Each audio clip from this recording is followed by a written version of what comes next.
Bonjour mon cher Thomas Ranou. Bonjour mon cher Maxime. Tout de suite, l'heure de la revue de presse nationale. De quoi est-ce qu'on parle ce matin dans nos journaux ?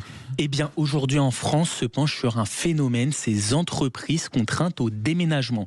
Je sais, Maxime, que vous en parlerez dans quelques minutes, mais le site Orange à Marseille a annoncé fermer ses portes temporairement en raison des violences et de l'insécurité dans le quartier. Et le quotidien note que ce phénomène n'est pas unique. BNP Paribas, par exemple, s'apprête à faire de même à Aubervilliers de manière définitive. À Rennes aussi, de plus en plus de restaurateurs capitulent face aux dealers. Autre sujet dont on parle ce matin, l'addiction aux écrans, et c'est dans Libération, et c'est aussi une question qu'on vous pose sur Twitter.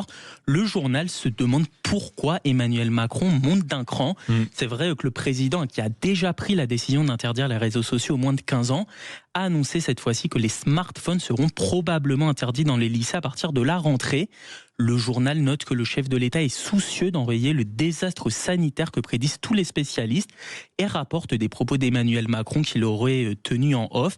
On a foutu en l'air une génération, c'est la fin de la civilisation. Et puis, dans les pages de Libération, on retrouve également une interview de Boualem Sansal menée par Sophie Desdésert. Oui, c'est ça, l'écrivain fraîchement libéré après près d'1 an de prison en Algérie s'est confié dans les pages du journal. Il raconte le calvaire qu'il a vécu. Je cite, « Je me retrouve dans une salle avec 50 personnes, des drogués, des gens qui avaient tué, d'autres violés. Je suis sur un matelas pourri, ça hurle, ça chante. Les bandits sortent les tapis de prière. » Pourtant, contrairement à l'ancien chef de l'État, pas de livre en vue pour Boualem Sansal. J'ai essayé d'écrire, mais je ne suis pas Sarko, dit-il justement. Impossible d'aligner 3 mots. Et puis pendant ce temps-là, le Figaro se penche sur un autre phénomène, le nombre de fonctionnaires qui continue d'augmenter. Exactement. En France, le nombre de fonctionnaires augmente toujours. C'est ce que l'on retrouve à l'une de Quotidien.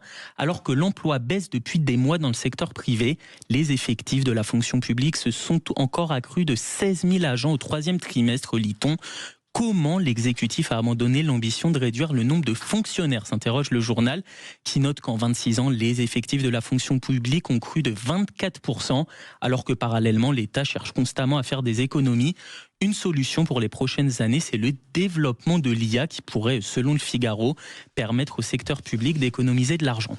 Et puis le Parisien se penche sur d'autres hausses, celle de la taxe foncière, mais aussi celle du prix des péages, sachant que la taxe foncière, bien qu'étant annulée par le Premier ministre Sébastien Lecornu, vous allez le voir et vous allez nous l'expliquer, c'est complexe et le Parisien le raconte parfaitement. Ouais, c'est ça, on s'y perd complètement, puisque comme vous l'avez dit, Sébastien Lecornu a annoncé il y a quelques jours seulement que la hausse de la taxe foncière était suspendue.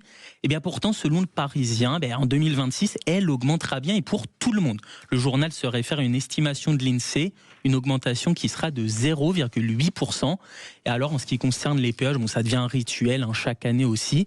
Et bien cette fois-ci, les tarifs augmenteront de 0,87% au 1er février prochain. Pourtant, Pierre Chasseret, un président de 40 millions d'automobilistes, estime dans les colonnes du journal que cette augmentation est en dessous du niveau de l'inflation et c'est donc un bon signe pour lui. Apparemment, c'est un bon signe. On finit quand même avec un mot de sport. C'est l'événement du jour avec un certain Antoine Dupont, enfin de retour sur le stade. C'est ça, un cadeau avant l'heure pour le journal L'Équipe. Après 8 mois d'absence, la star française retrouvera donc enfin les terrains ce soir face au Racing 92, même s'il sera remplaçant. Son comeback soulève autant d'enthousiasme que de questions sur sa capacité à atteindre rapidement son niveau selon le Quotidien. Match à suivre ce soir, en tout cas à partir de 21h sur Sud Radio, évidemment, la radio du rugby. Et ce qui est à retrouver également sur Sud Radio, c'est Thomas Ranou avec la revue de presse nationale et la revue de presse régionale après le journal de 8h et après le journal de 9h. Dans un instant, mon cher Thomas, à tout à l'heure.